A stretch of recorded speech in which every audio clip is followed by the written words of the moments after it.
Oh no, now you're telling me, yeah. I mean, New Jersey.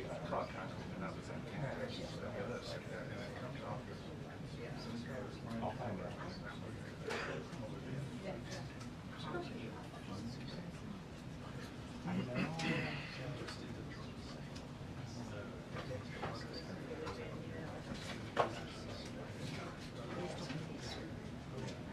Oh, well, too late for that. That's fine. I mean, I'm sure that's not today yet, but I just haven't appeared publicly.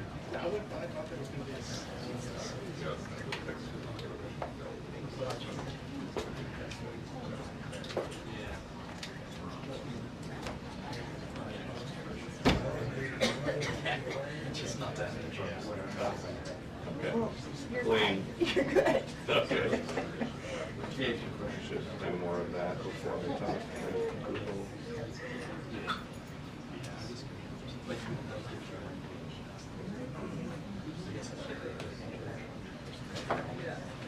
Yeah, that's all I do. I couldn't just lose my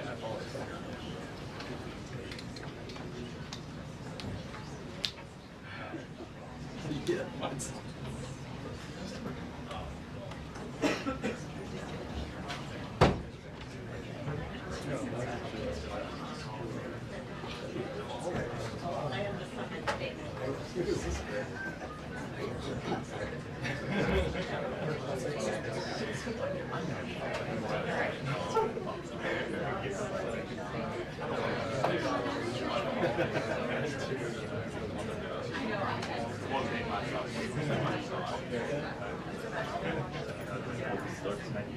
Yeah, right.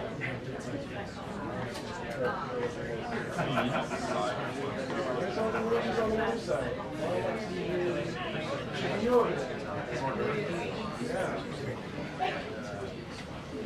Need to go colonize it.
Hey, did you see my email?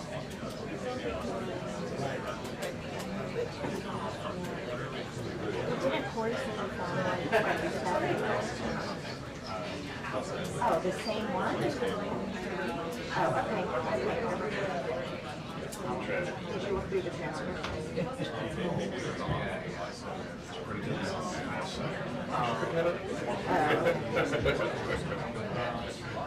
Biden fixed it. Yeah, sometimes this is actually relatively. Which one? It's a little fewer. I mean, I don't know. Part of it's Trump speaks.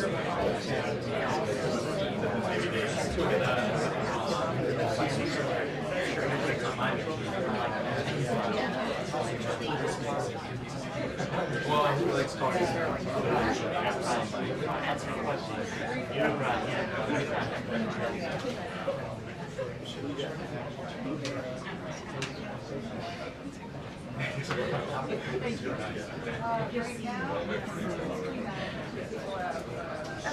So I just for the.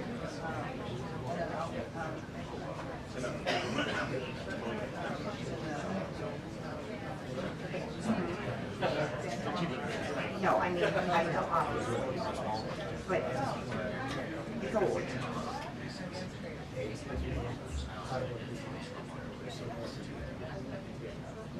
Okay.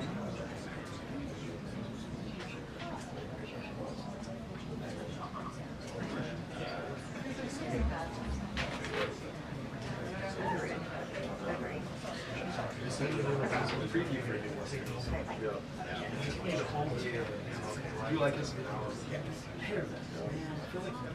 I believe it. 2 minutes until the briefing. 2 minutes until the briefing. You know, it's like, I used to love it.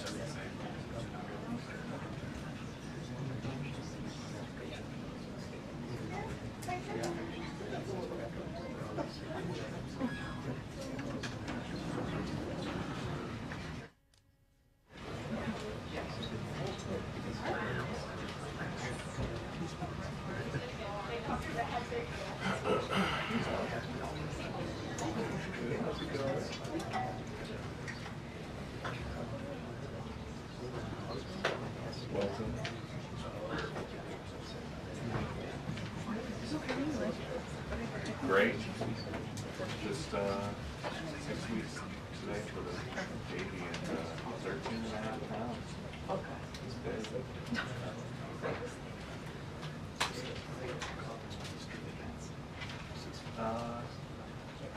Well, I can't really say that my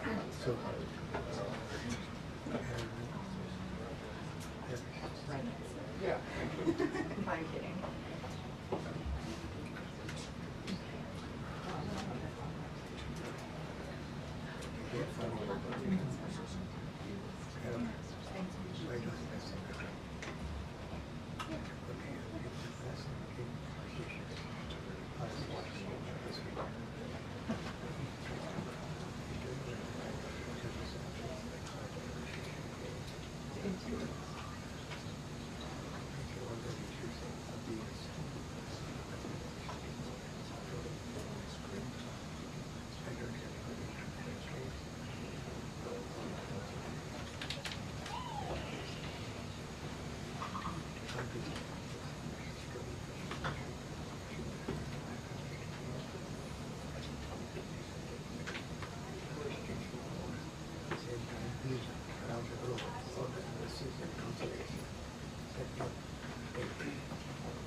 usually is.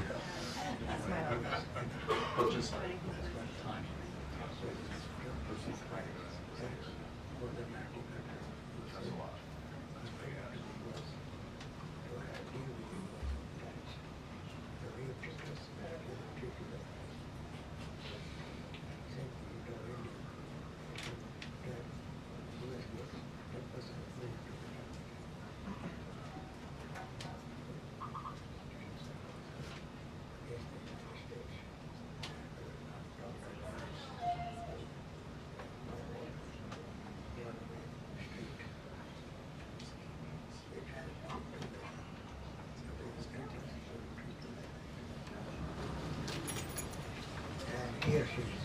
Hello, everybody. How are you? Wow, a packed room today. Last night, the Trump administration faced another example of judicial overreach. Using his full and proper legal authority, President Trump imposed universal tariffs and reciprocal tariffs on Liberation Day to address the extraordinary threat to our national security and economy posed by large and persistent annual U.S. goods trade deficits. The United States has run a trade deficit of goods every year since 1975. In 2024, our trade deficit in goods exceeded $1 trillion. Everybody agrees this is unacceptable. President Trump is delivering on his promise to fix this problem, and he has taken a long overdue and much needed bold stance for American workers after decades of our manufacturing base being hollowed out. The president's rationale for imposing these powerful tariffs was legally sound and grounded in common sense. President Trump correctly believes that America cannot function safely long-term if we are unable to scale advanced domestic manufacturing capacity, have our own secure critical supply chains, and our defense industrial base is dependent on foreign adversaries. 3 judges of the U.S. Court of International Trade disagreed and brazenly abused their judicial power to usurp the authority of President Trump to stop him from carrying out the mandate that the American people gave him. These judges failed to acknowledge that the President of the United States has core foreign affairs powers and authority given to him by Congress to protect the United States economy and national security. Congress had created the National Emergency Act to provide the congressional framework to strike down improper IEEPA use. And any questions over whether President Trump improperly imposed these IEEPA tariffs were already adjudicated in Congress following Liberation Day.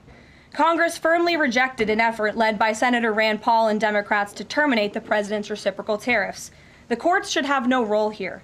There is a troubling and dangerous trend of unelected judges inserting themselves into the presidential decision-making process.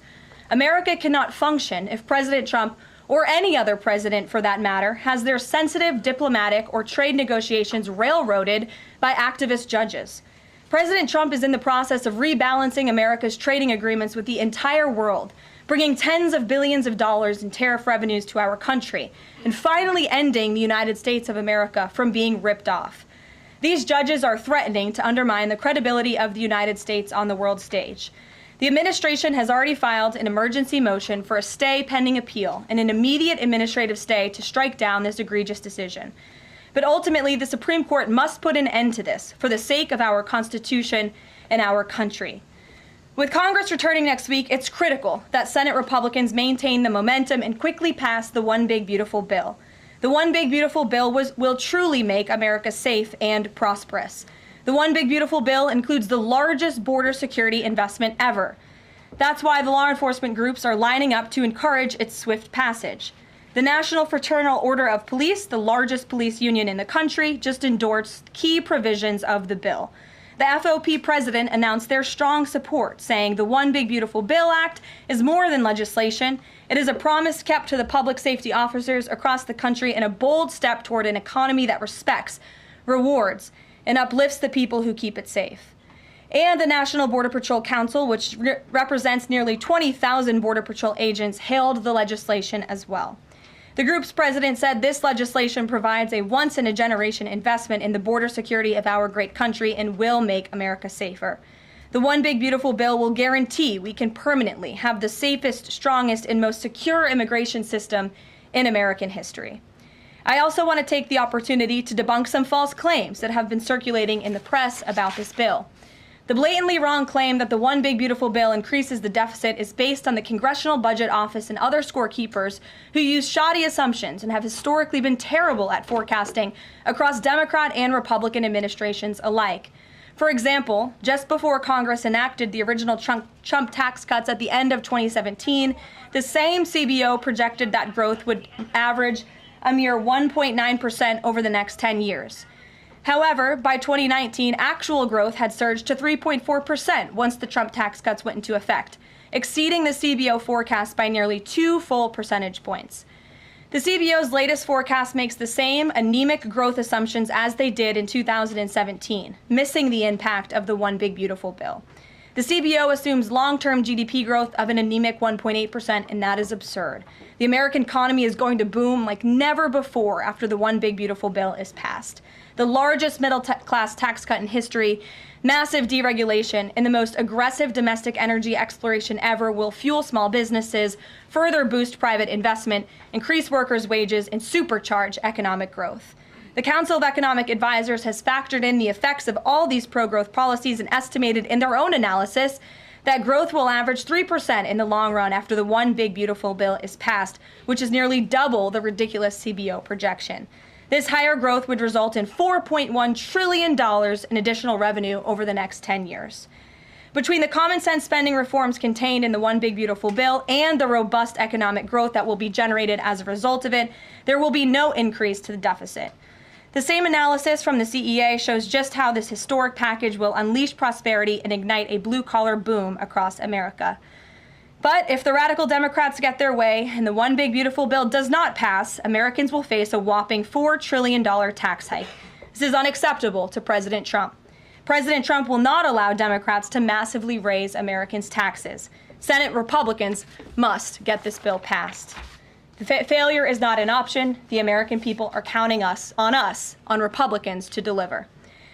In other news, despite all the doom casting from the media, Americans are growing more and more optimistic about the economy under this president.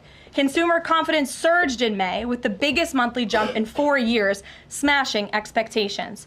According to the release from the Consumer Confidence Index, the increase in confidence was broad-based across all age groups, income groups, and political affiliations. Our country is clearly heading in the right direction under President Trump's bold leadership. For the first time in history of Rasmussen polling, a majority of Americans believe the country is on the right track. It's unsurprising because the president is fulfilling the promises he made to the American people. Here in our new media seat today, we have the editor-in-chief of The Federalist, Molly Hemingway. The Federalist is led by Molly and Sean Davis and provides fearless journalism and coverage of politics and culture to millions of readers all over the world. Thank you for being here, Molly, and why don't you please kick us off? Thank you, Caroline. Thank you. In the first Trump administration, there was an effort to stymie the agenda of Trump through the Russia collusion hoax perpetuated by many people in the media, including some people seated here, or the media outlets they represent, and other Democrats as well. The second Trump administration, to reference what you said at the beginning, seems to be subject to an effort to stymie the agenda using rogue lower court judges. You mentioned that the Supreme Court could and should do something to rein in these lower court judges. Also, Congress could do something about it, but they don't seem terribly interested in it. It also seems there's not much of an actual coordinated effort from this White House to take and tackle this effort from judges, Democrats and other people using these judges to stymie the agenda. Is there an actual effort by this White House to tackle this issue in a comprehensive way, and if so, what is it? There is an effort by this administration to tackle these rogue judges and the injunctions and the blockades that we have faced in our broken judicial system in every case. I mean, we have seen time and time again these lower district court judges ruling against this administration in the president's basic executive authority and powers. And this administration is fighting every single one of those battles in court, including already the block that came down from the tariff court, the IEPA court last night. And as on my way out here to the briefing room, I understand that there was another district court judge right here in Washington, D.C. who ruled against the president's tariff power. And I will get to the heart of your question, and I'm glad that we are addressing this in the room today, because nationwide injunctions ordered against the first Trump administration, Trump 1.0, account for more than half of the injunctions issued in this country since 1963. And President Trump had more injunctions in one full month of office in February than Joe Biden had in 3 years. And let me roll through some of these radical injunctions to paint the picture for the American people at home. These are not just talking points. These are real judges in the court of law who are trying to block the president's power and the policies that he was elected to enact.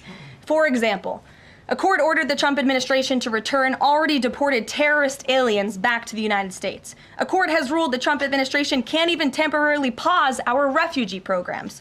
Courts prohibited the Trump administration from eliminating federal funding for child transgender surgery and mutilation, a practice that the American people overwhelmingly reject. A court also held that the Trump administration could not ban people experiencing gender dysphoria or mental health issues from serving in the military. Ridiculous. Courts prohibited the removal of transgender women from women's prisons despite potential physical harm to real women in those prisons, biological women.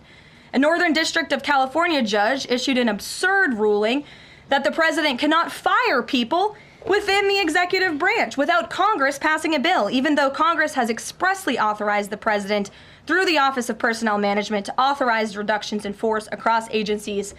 A court also ordered the Trump administration to rehire thousands of already fired employees in several cases.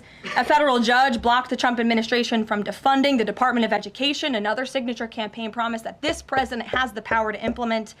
Courts ordered the Trump administration could not eliminate funding for illegal DEI programs, hence the word illegal. These are illegal programs to begin with, and now the courts are trying to say this president can't roll them back. And a district court judge prohibited the president from issuing any categorical funding freezes. And then another court ordered on top of that the administration makes $2 billion of payments in 36 hours. These are just a few of the ridiculous orders that we have seen from lower district court judges every day, and we hope that the Supreme Court will weigh in and rein them in. But White House advisor Stephen Miller says it's judicial tyranny. Some people are calling it a judicial coup.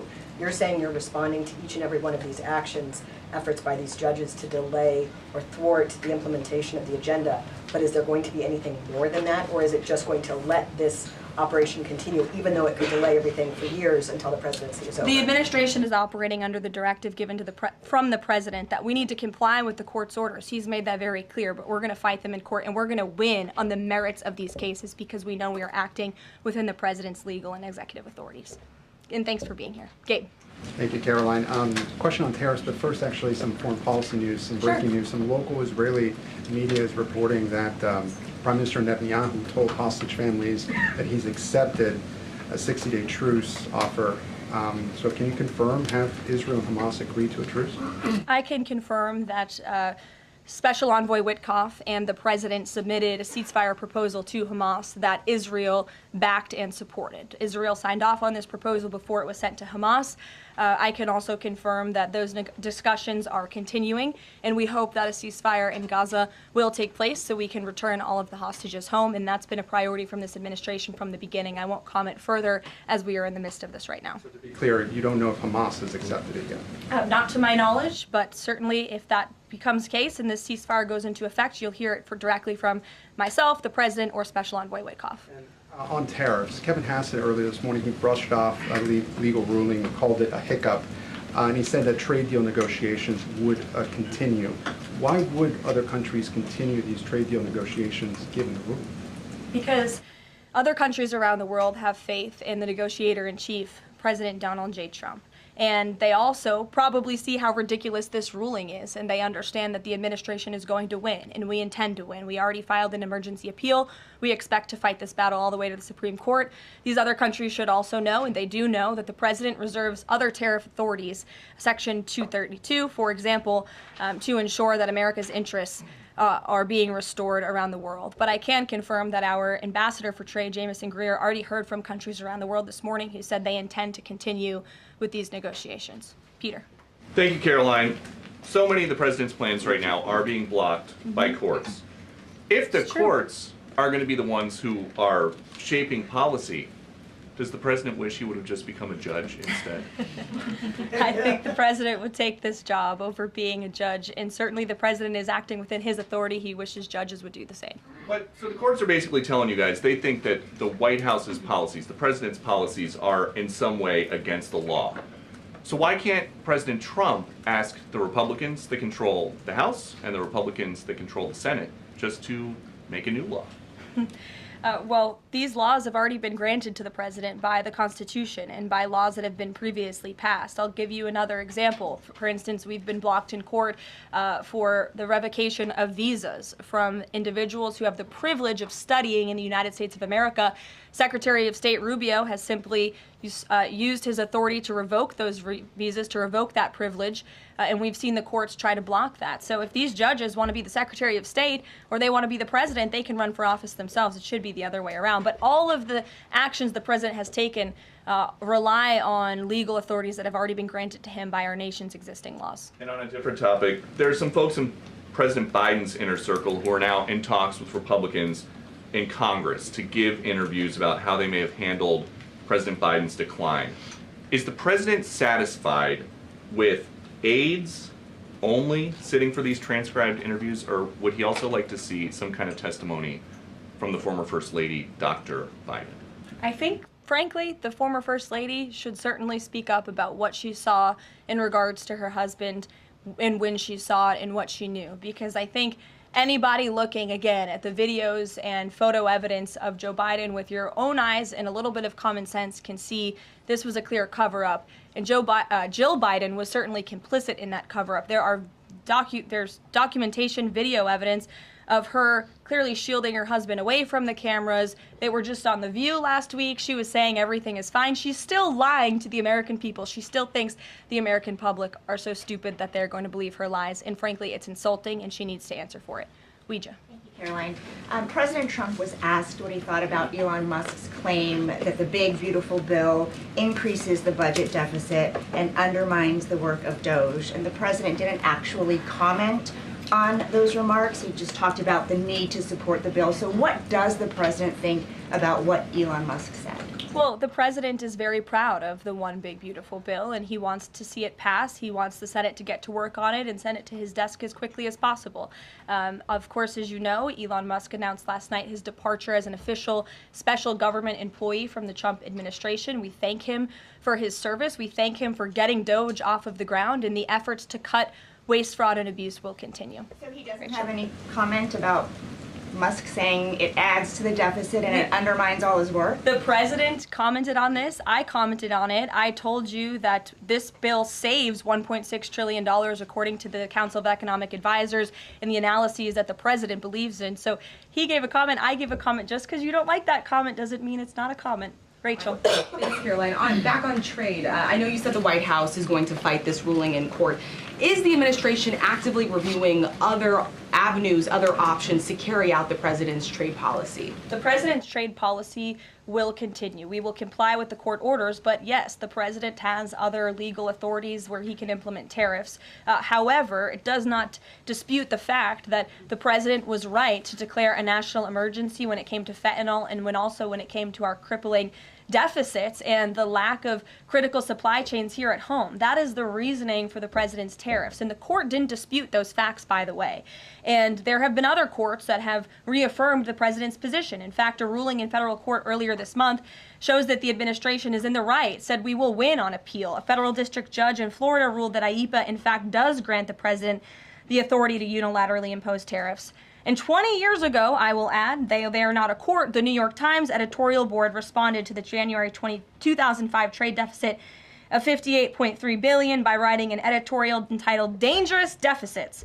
And since then, our trade deficit has more than doubled. The U.S. trade deficit in January totaled a whopping $131.4 billion. So people on both sides of the aisle, pundits, lawyers, legal scholars, politicians have all agreed that it is a national emergency, our trade deficits and our lack of critical supply chains here at home.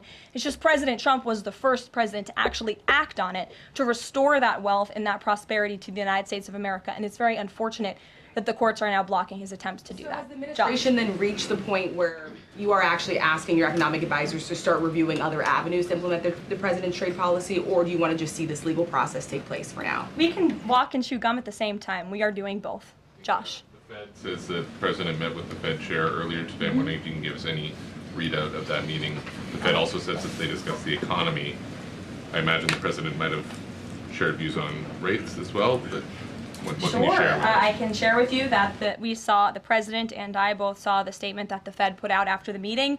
That statement is correct. However, the president did say that he believes the Fed chair is making a mistake by not lowering interest rates, which is putting us at an economic disadvantage to China and other countries. And the president's been very vocal about that, both publicly and now I can reveal privately as well. Did he speak at all about his plans for that position, but whether he would seek to move Jay Powell out of that position or keep him in until his term ends? No. Okay. Kristen. Very quickly on the tariff question, you mentioned Section 232 earlier. Are you suggesting that you might sort of speed up some of the existing 232 investigations? Or are you talking potentially using 232 as a replacement power if this ruling doesn't go your way? Of course, you hope it does. I'm not suggesting that. I'm just simply stating the fact that the president has other legal authorities he can use to implement tariffs, and the administration is willing to use those. As you know, we already have applied Section 232 tariffs on specific industries. Thank you. Yep, thank you. President Trump said that he needed 1.5 to 2 weeks to determine whether or not he believed Vladimir Putin wanted peace. He has been in office now for 4 months. What does he believe is going to happen in the next 1.5 to 2 weeks that would change his opinion? Well, it is my understanding and it is our hope that Russia and Ukraine will engage in direct talks and negotiations next week in Istanbul, and we believe that meeting is going to take place, and that is a meeting the president encouraged and urged for these two sides to come together and negotiate directly. And the president has been clear from the very beginning of this conflict that he wants to see this conflict solved on the negotiating table, not on the battlefield, and he's told that to both leaders, again, both publicly and privately. So hopefully next week it will move the ball forward in this. Is going to participate in those conversations? We will let you know if the president plans to send a representative. I'm not tracking that at this time. Kelly in the back. Thanks, Caroline. Sure. I wanted to just clarify once and for all the Qatari jet, the sale, or the gift, because the Qatari government is asking the U.S. to clarify that the jet's pending transfer was initiated by the Trump administration. So is this something that the White House is going to do? The amount of questions we've received, and we've been incredibly clear, and I have answered this, the president has answered this, the Department of Defense has answered this. This is a government-to-government gift transfer from the Qataris to the Department of Defense, to the United States Air Force. It is now in their hands, and for further details on where that stands, I would defer you to the Department of Defense and the United States Air Force. I have nothing more for you on that.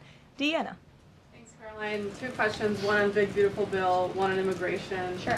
Yesterday, Trump said, we will be negotiating that bill, and I'm not happy about certain aspects of it, but I'm thrilled by other aspects of it. Wondering if you could, share any specifics on that. And on immigration, do you know how many illegal migrants have taken Trump's voucher program so far and have deported themselves? I believe it's in the thousands of those who have chosen the easier route of self-deportation, and we certainly encourage all illegal aliens who are present within our homeland to take that option. It's a much more pleasant option than being deported, and we will deport you if you're here illegally. That's our intention. As for the first question, what the president was speaking about is how this is a great bill. However, it has come as a result of a hard negotiation. It's difficult to get things done on Capitol Hill, but thanks to President Trump, this bill is moving in the right direction. And thanks to House Republicans and the leadership over there as well, who did a great job mediating both sides of the caucus to move this bill to the Senate. And now the president, again, has told his friends on the Senate side and is already engaged in those conversations to get that bill back to his desk as soon as possible. Sure. Has this administration been briefed about the incident that happened in Gaza on Tuesday during the rollout of the Gaza Humanitarian Foundation distribution of aid to Palestinians there? And should there be a ceasefire, will this administration continue to rely on this foundation for the distribution of aid to civilians? Are you referring, what incident are you referring to? Tuesday, When the aid was rolled out to Gaza for the first time in many months, and meals and food was given to hungry people thanks to President Trump. Yes, we were briefed on that plan. The president was the reason that that aid went into Gaza, and he got the Israelis to support that plan.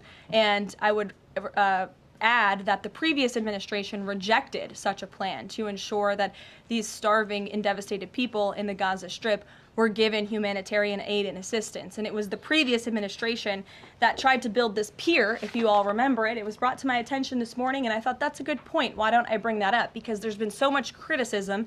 In fact, it was on the front page of a newspaper this morning about the criticism for this president having a humanitarian heart and giving people badly needed food and supplies.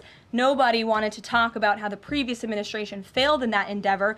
They built this pier that cost $230 million. It lasted about 20 days, and more than 60 U.S. service members were injured, as a part of this floating aid pier that did nothing for the people of Gaza. The president is opening up his humanitarian heart to get aid into the region while his team simultaneously negotiates a ceasefire and the return of all hostages. We are moving the ball forward in a positive direction for all people. The president wants to see peace for all people. Jasmine. Thanks so much, Caroline. A notice investigation found that the Hallmark Maha Commission report that was released last week cites studies that appear to not exist. We know that because in part we reached out to some of the listed authors who said that they didn't write the studies cited. So I want to ask, does the White House have confidence that the information coming from HHS can be trusted? Yes, we have complete confidence in Secretary Kennedy and his team at HHS. I understand there were some formatting issues with the Maha report that are being addressed, and the report will be updated, but it does not negate the substance of the report, which, as you know, is one of the most transformative health reports that has ever been released by the federal government and is backed on good science that has never been recognized by the federal government. Follow-up, can you talk about what tools or research goes into production of these kinds of reports? For instance, is it AI that's used to put together these reports now? I can't speak to that. I would defer you to the Department of Health and Human Services. What I know is just what I told you. Lindsay. Many small businesses that we've talked to since the tariffs have been in place have said what would really help them is a long-term plan so that they can catch up. In light of what's happened now, this trade war with the courts, how will that impact this 90-day window? Will you guys be adjusting that? And how can you help relieve some of these small businesses? Well, I would say nobody understands the needs of business owners, and nobody has the backs of our small business community more than President Donald J. Trump. He believes, I've heard him talk about this with small business owners himself, that small businesses are truly the backbone of our American economy. And that's why the president is supporting the One Big Beautiful Bill. So for those you spoke to who are asking for a long-term plan, big tax cuts are coming their way. No tax on tips, no tax on overtime for their workers, more money in their pockets. Their bottom lines will be larger. They can pay their people more. Wages are going to go up. Inflation will continue to come down. We've already seen energy prices plummeting as a result of this president's economic and energy agenda that he has been implementing across the federal government, reducing burdensome regulation. All of that is good news for small business owners across the country. That's why they strongly support the president, and that's the Trump economic plan that is underway. And again, you're emphasizing, I believe, the need to pass the One Big Beautiful Bill, and the president wants to see that happen. Sure. Will you still work within that 90-day window for these trade negotiations? Does that still stand? Again, as far as we're concerned, our trade agenda is moving forward, and we've already heard from countries around the world today who will continue to negotiate in good faith with the United States so we can cut good trade deals on behalf of the American people, and we fully expect to win this case in court. Sure. On Golden Dome, the president put out this number of $61 billion. How did he arrive at that? Is that the number it will cost to protect Canada, and is it negotiable, or where did it come from? I can certainly ask the president, and I can check in with our research team, and we'll get you the facts on that number. But the Golden Dome is certainly a significant investment in our nation's national security and homeland security to protect Americans, all of you in this room, from future threats. Any read out on, have the Canadians been talking in good faith about paying to be in it? I know they expressed some interest. Well, the president has certainly expressed to the Canadians how we are essentially subsidizing their national defense. He brought it up in his meeting with their new leader here, and as you know, we'll be traveling to Canada next month for the G7, so I expect that topic of discussion to come up on that trip as well. Sure. Hi, thanks, Caroline. There was a May Day USA rally in Seattle that happened over the weekend that devolved into some protests and riots. The Seattle Mayor Harrell said that it was a far-right rally held here to provoke a reaction by promoting beliefs that are inherently opposed to our city's values, which he defined as LGBT values. I know the FBI is looking into this, but has the president reached out to the mayor at all, asked him to apologize for this, and is this something that the administration would consider an example of anti-Christian bias?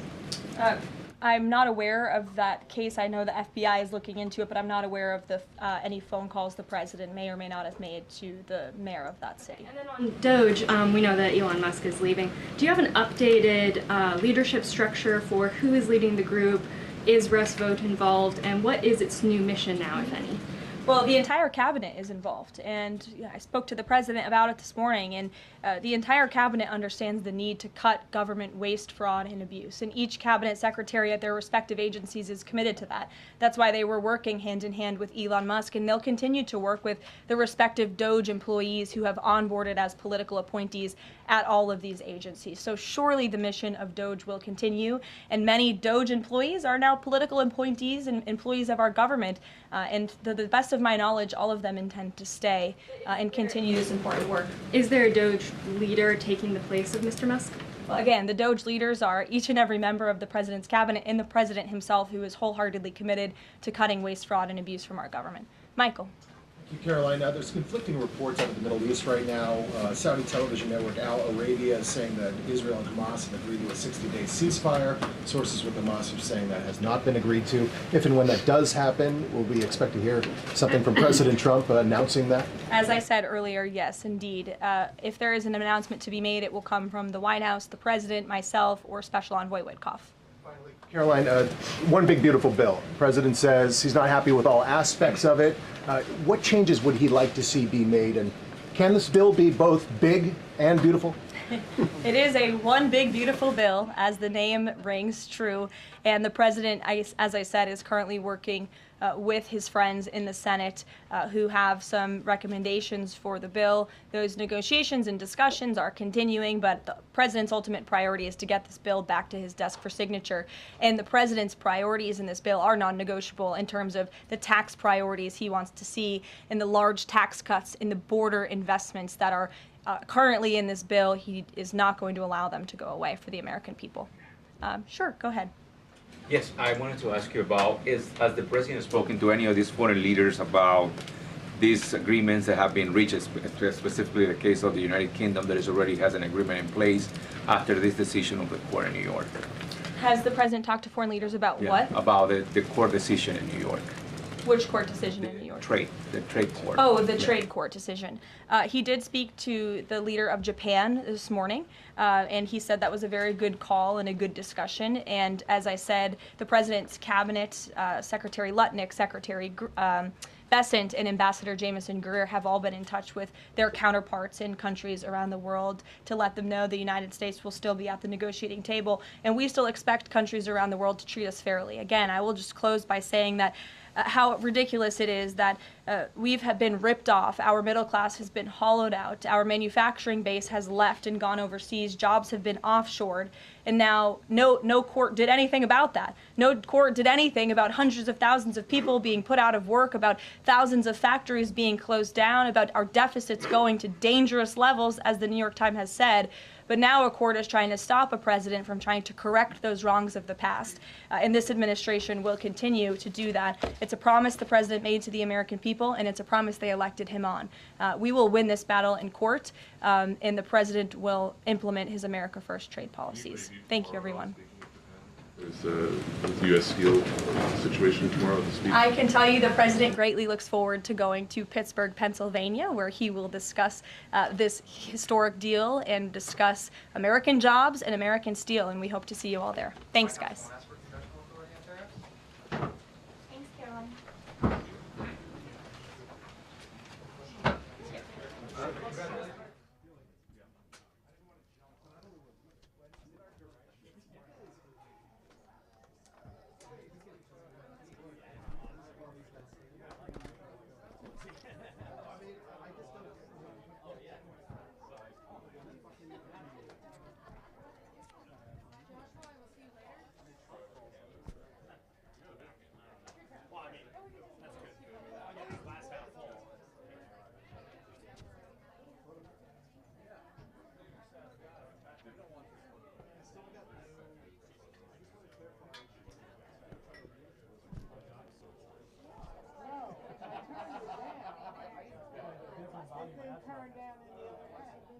down the ringer, or not the volume? No, I turned down the ringer, but I turned down.